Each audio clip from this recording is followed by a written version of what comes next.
السلام علیکم ورحمۃ اللہ وبرکاتہ۔ میں ڈاکٹر امجد علی، اور آج ہم بات کر رہے ہیں کہ حاملہ خواتین کو آخری 3 مہینوں میں کون سی ایسی غلطیاں ہیں جو نہیں کرنی چاہیے، یا آخری 3 مہینوں میں ایسے کون سے کام ہیں جو کرنے چاہیے اور کون سے ایسے کام ہیں جو نہیں کرنے چاہیے۔ دیکھیں، حاملہ خواتین جو ہیں ان کو ان کے جو آخری 3 مہینے ہیں وہ بہت اہم ہوتے ہیں، اور اکثر اور بیشتر جو بچے کی شخصیت اور اس کی صحت پر چیزیں اثر کرتی ہیں نا، وہ آخری 3 مہینوں کے اندر والدین کی طرف سے کوئی کمی بیشیاں کی جاتی ہیں، اسی کی وجہ سے بچے کی شخصیت پر یا بچے کی جسمانی ساخت پر وہ کمیاں بیشیاں اثر انداز کرتی ہیں۔ اس میں سب سے پہلی جو چیز ہے وہ یہ ہے کہ اکثر خواتین جو ہوتی ہیں وہ آخری 3 مہینوں میں بیڈ ریسٹ بہت زیادہ کرتی ہیں، تو ان کو ہرگز ایسا نہیں کرنا چاہیے۔ ویسے 75% کیسز میں خواتین جو ہیں وہ لازمی طور پہ آخری 3 مہینوں میں بیڈ ریسٹ بالکل نہ کریں، اور کوشش کریں کہ وہ خواتین 15 منٹ سے واک شروع کریں، اور کم از کم روزانہ طور پہ 40 منٹ تک واک کریں۔ اچھا، اس کا کیا فائدہ ہوگا ان کو؟ اس کا ان کو سب سے بڑا بینیفٹ یہ ہوگا کہ ایک تو بچے کی پوزیشن ٹھیک رہے گی، اور دوسرا نارمل ڈیلیوری کے جو چانسز ہیں وہ بڑھ جائیں گے۔ اچھا، اب ہم یہاں پہ ڈسکس کرتے ہیں کہ بہت سارے کیسز میں ایسا بھی ہوتا ہے کہ جو خواتین ہوتی ہیں ان کو ریسٹ کرنا بھی چاہیے۔ اچھا، وہ خواتین کون سی ہوتی ہیں یا وہ کیسز کون سے ہوتے ہیں کہ جن میں بیڈ ریسٹ آخری 3 مہینے میں کرنا چاہیے؟ وہ کیسز ایسے ہوتے ہیں کہ ایسی خواتین جن کو وقت سے پہلے دردیں لگ گئی ہوں اور ان دردوں کو میڈیسن سے روکا ہوا ہو، تو ایسے میں ان خواتین کو ریسٹ کرنا چاہیے۔ باقی جتنی بھی خواتین حاملہ خواتین ہیں ان کو لازمی طور پہ آخری 3 مہینوں میں بیڈ ریسٹ نہیں کرنا چاہیے۔ ویسے وہ بیڈ ریسٹ لیں، لیکن بے تحاشا بیڈ ریسٹ نہ کریں، تھوڑی بہت ان کو واک کرنا چاہیے، اور وہ ان کے لیے جو ہے نا بہت زیادہ نارمل ہوگی۔ دوسری اہم بات جو آخری 3 مہینوں میں آپ نے لازمی کرنی ہے وہ یہ کہ اکثر اور بیشتر شروع کے مہینوں میں تو خواتین اپنے چیک اپ کو مسلسل کرواتی رہتی ہیں، لیکن آخری 3 مہینے میں وہ چیک اپ نہیں کرواتے کہ اب تو کوئی ضرورت نہیں ہے ڈاکٹر کے پاس جانے کی، سب کچھ ٹھیک چل رہا ہے۔ تو آپ لازمی طور پہ اپنے ڈاکٹر کے پاس وزٹ کریں۔ آپ ایک مستند ڈاکٹر سے جو ہے نا آپ پریگننسی کے بعد ان سے اپنے ڈاکٹر سے مشاورت کریں۔ اور یہاں پہ ایک بات میں آپ کو بتاتا چلوں، آپ اپنا ڈاکٹر ایسا چوز کریں جو 24 گھنٹے آپ کو اویل ہونا چاہیے۔ یعنی آپ کو رات کو کسی بھی وقت دردیں لگتی ہیں، کوئی مسئلہ ایشو ہوتا ہے، تو آپ جائیں تو آگے ڈاکٹر آپ کو اویل ہونا چاہیے۔ دوسرا، ڈاکٹر ہی آخری 3 مہینوں میں آپ کا میڈیکل چیک اپ کرنے کے بعد آپ کو بتا سکتا ہے کہ آپ کی جو ڈیلیوری ہے وہ لو رسک ہے یا ہائی رسک ہے، مطلب ڈیلیوری ایزی ہے یا کوئی ڈیلیوری میں کوئی مسئلہ تو نہیں ہے، بچے کی پوزیشن کہیں الٹی تو نہیں ہے، یا کہیں کوئی اور مسئلہ تو نہیں ہے، تاکہ قبل از وقت اس کی جو صحیح معنی میں اس کی پلاننگ کر کے آپ اس کو بہتر وے میں لے کے جا سکیں۔ اسی کے ساتھ جو اگلی بات ہے وہ یہ ہے کہ وہ حاملہ خواتین ان کو لازمی طور پہ چاہیے کہ جو آخری 3 مہینوں میں پہنچ چکی ہیں، جن کے آخری 3 مہینے ہیں، ان کو چاہیے کہ وہ اپنے گھر میں ایک بی پی سیٹ رکھیں لے کے،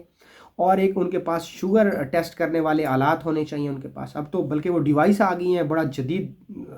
نظام آ گیا کہ اس کے اوپر انگوٹھا رکھو تو شوگر ٹیسٹ ہو جاتا ہے۔ کیونکہ جو حمل کے آخری 3 مہینے ہیں، حاملہ خواتین آخری 3 مہینوں کے اندر ان کا ایک تو شوگر لیول بڑھ جاتا ہے اور بی پی بڑھ جاتا ہے۔ تو ہر کھانا ڈیلی طور پہ جب کھانا کھا لیں تو اپنا شوگر لیول ٹیسٹ کر لیں، اور ایک چارٹ بنا کے نا، ایک فائل بنا کے، تو اس کے اندر اپنا شوگر لیول لکھ لیں۔ اس کے بعد انہوں نے کیا کرنا ہے کہ ہر روز شام کے وقت، اکثر حاملہ خواتین کو آخری 3 مہینوں میں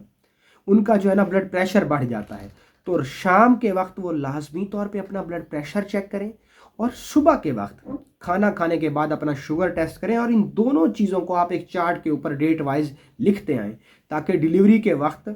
آپ کے ڈاکٹر کو جو ہے نا بہتر وے میں آپ کی ڈیلیوری اور آسان آپ کی ڈیلیوری ہو سکے۔ تاکہ اسی کے ساتھ آگے ہم چلتے ہیں، وہ جو بات ہے وہ یہ ہے کہ ماں کو آخری 3 مہینوں کے اندر اپنے بچے کی پوزیشن لازمی طور پہ دیکھنی چاہیے۔ تقریباً یعنی اس کو اپنے پیٹ کے اندر نا بچے کی حرکت محسوس ہوگی، اور ڈیلی طور پہ 10 سے 12 مرتبہ آپ کو آپ کے پیٹ کے اندر اپنے بچے کی جو ہے نا موومنٹ، حرکت فیل ہونی چاہیے۔ اگر نہیں ہو رہی تو پھر لازمی طور پہ آپ اپنے ڈاکٹر سے اپنا چیک اپ کروائیں۔ اسی کے ساتھ اگلا جو کام ہے وہ ہے ماں کی خوراک۔ آخری 3 مہینوں میں آپ نے اپنی ڈائٹ کے اوپر بہت زیادہ توجہ دینی ہے، اور آپ نے کیا کرنا ہے کہ آپ نے بے تحاشا کاربوہائیڈریٹس کو نہیں یوز کرنا، کیونکہ بے تحاشا کاربوہائیڈریٹس کا جو استعمال ہے اس سے آپ کے بچے کا ویٹ گین ہو سکتا ہے، اور اگر بچے کا ایک خاص حد سے زیادہ ویٹ گین ہو جاتا ہے تو اس کے آپ کو کیا نقصانات ہو سکتے ہیں؟ وہ نقصانات یہ ہیں کہ آپ کو جو ہے نا آپ کی جو ڈیلیوری ہے وہ ہائی رسک ہو سکتا ہے۔ آپ کی بچے کی ڈیلیوری جو ہے وہ ہو سکتا ہے کہ وہ سرجری کی طرف آپ کا کیس جا سکتا ہے، اور اس کے علاوہ کاربوہائیڈریٹس کا بے جا استعمال جو ہے وہ آپ کے بچے کے گرد پانی جمع ہو سکتا ہے، اور اس کے علاوہ آپ کی جو ڈیلیوری کے وقت کچھ آپ کو مسائل پیش آ سکتے ہیں۔ تو آپ کوشش کریں تازہ پھل کھائیں اور جو ہے نا سبزیاں کا استعمال آپ کریں۔ اس کے علاوہ آخری 3 مہینوں میں آپ بے تحاشا میٹھی چیزیں نہ کھائیں۔ بہت زیادہ خواتین ایسی ہوتی ہیں کہ جن کو میٹھا کھانے کا ان کا دل کر رہا ہوتا ہے، تو وہ بے تحاشا میٹھا نہ کھائیں، بلکہ ان کو چاہیے کہ وہ ملٹی گرین آٹا یوز کریں یا پھر سمپلی چکی والا آٹا استعمال کریں۔ ان کی ڈائٹ جو ان کی روٹی ہے وہ ملٹی گرین کے آٹے سے بنی ہونی چاہیے، یا پھر سمپلی چکی کا جو آٹا ہوتا ہے وہ انہیں یوز کرنا چاہیے۔ جو بازار کے اندر آٹا بک رہا ہے وہ استعمال نہ کریں۔ اسی کے علاوہ آخری 3 مہینوں میں حاملہ خواتین کو لازمی طور پہ اپنے خون کا HB لیول دیکھ لینا چاہیے، کیونکہ جو حاملہ خواتین ہیں ان کا جو خون کی مقدار ہے وہ جسم کے اندر اس کی متوازن مقدار ہونی چاہیے۔ اگر یہ نہ ہو کہ کیونکہ حاملہ خواتین ڈیلیوری کے وقت عام طور پہ ان کو بلڈ ڈونیٹ کیا جاتا ہے، اور ہمیشہ یاد رکھیے گا جو بلڈ ڈونیٹ کیا جاتا ہے وہ بلڈ ڈونیٹ جو ہوتا ہے وہ انسان کی وہ اس وقتی طور پہ تو بامر مجبوری اس کو ہم یوز کرتے ہیں، لیکن یہ ہوتا ہے کہ اس کے جو نا بہت زیادہ کیسز میں نا اس کے ریئیکشنز دیکھنے کو ملتے ہیں۔ تو آپ ہمیشہ کوشش کریں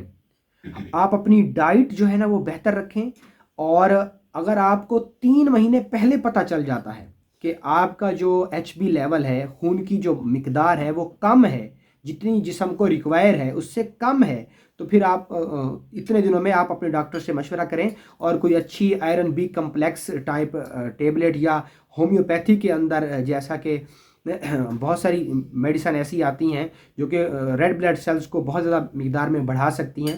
تو وہ آپ کو ڈیلیوری کے وقت یہ چیز آپ کو بہت بینیفٹ کرے گی، اور آپ کی جو ڈیلیوری ہے وہ آسان ہو سکتی ہے اگر آپ پہلے 3 مہینے اپنا HB لیول لازمی طور پہ چیک کروا لیتے ہیں۔ اس کے علاوہ آخری بات وہ یہ تھی کہ جو حاملہ خواتین ہوتی ہیں ان کو آخری 3 مہینے میں ان کے پیشاب میں انفیکشن ہونا شروع ہو جاتا ہے، تو ان کو لازمی طور پہ چاہیے کہ وہ اپنے پیشاب کہیں بار بار تو نہیں آ رہا، پیشاب کہیں جل کر تو نہیں آ رہا، پیشاب میں کوئی انفیکشن تو نہیں شو ہو رہا، تو آخری 3 مہینے میں وہ لازمی طور پہ ہر مہینے میں اپنا یورین کمپلیٹ ٹیسٹ کروائیں، تاکہ ان کا جو ہے نا جو ڈیلیوری ہے وہ یا ان کا پورا جو کیس ہے وہ صحیح وے میں آگے جا سکے، اور ان کو آن ٹائم کوئی کسی طرح کے مسائل کا شکار وہ نہ ہو۔ تو یہ تھوڑی سی میں نے آپ کو اویئرنیس کے طور پہ چند چیزیں میں نے آپ کو بتانی تھی حاملہ خواتین کو، کہ جو آخری 3 مہینوں میں بہت اہم ہوتی ہیں، تاکہ آپ ان پر عمل کرتے ہوئے اپنے کیس کو صحیح ڈائریکشن میں لے کے جا سکیں، اور ڈیلیوری کے وقت آپ بہت ساری قباحتوں سے سیو رہ سکیں۔ بہت شکریہ، السلام علیکم۔